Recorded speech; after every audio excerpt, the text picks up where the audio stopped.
Throughout my lifetime, a key skill that I've always had is good foresight.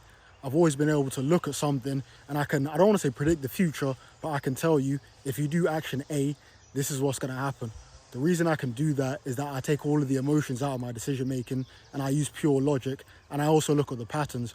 For example, let's say you want to get engaged, right? You've not told me about the person. You tell me a few things about the person. I know you from before. I know the way that you move. I might be able to say to you, yo, listen, you can go forward with what you're going to do. I don't really care. But this can go wrong, that can go wrong, that can go wrong based off what you've told me. And more often than not, I'm actually right and the person's made the wrong decision. I know that's a drastic example, but this is stuff that's happened in real life where I've had someone come to me saying that, yo, I should have listened to you, but that's another story, right? I don't even want to make this a football video, but I had someone say to me like, yo, Michael, for the past few years, whenever you talk about Man United specifically, at the start of the season, or even before the season starts, you're always saying that, yo, United are going to have a bad season. I don't know what they're going to do domestically in terms of titles, but in terms of the league, they're going to finish poorly. And then people always ask me, like, why do you have such a negative stance on these guys? And for me, it's because I look at the patterns and I look at the fundamentals of football, right? In the Premier League, the midfield is something that's key, right? So off the bat, I know that if you don't have a good midfield in the Premier League, you're not going to do well.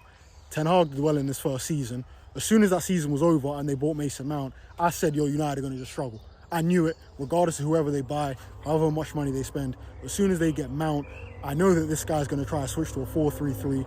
Three in the middle, fine, that's great. You want to have three in the middle in the Premier League. But having Casemiro as a lone six, having Bruno and Mount as the two eights, that's not going to work in the Premier League. Poor midfield, you're not going to do well in the league. You'll struggle to get top 10. United just about got 8th.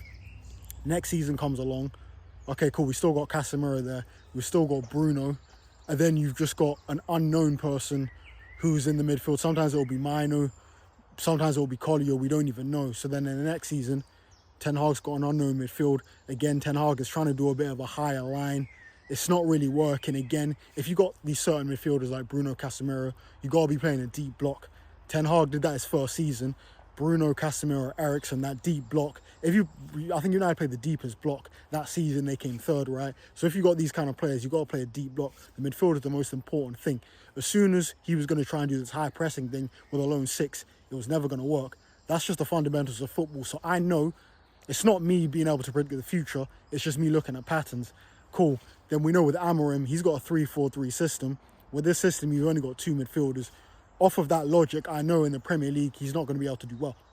The only time we've seen the 3-4-3 do decent and work is under Conte, his first season where he won the league. Bear in mind, though, people keep forgetting this. This guy had Kante and Matic as the two. Kante in his peak, Matic in his peak. These guys have legs for days. Of course, in the two, those are the two midfielders you want.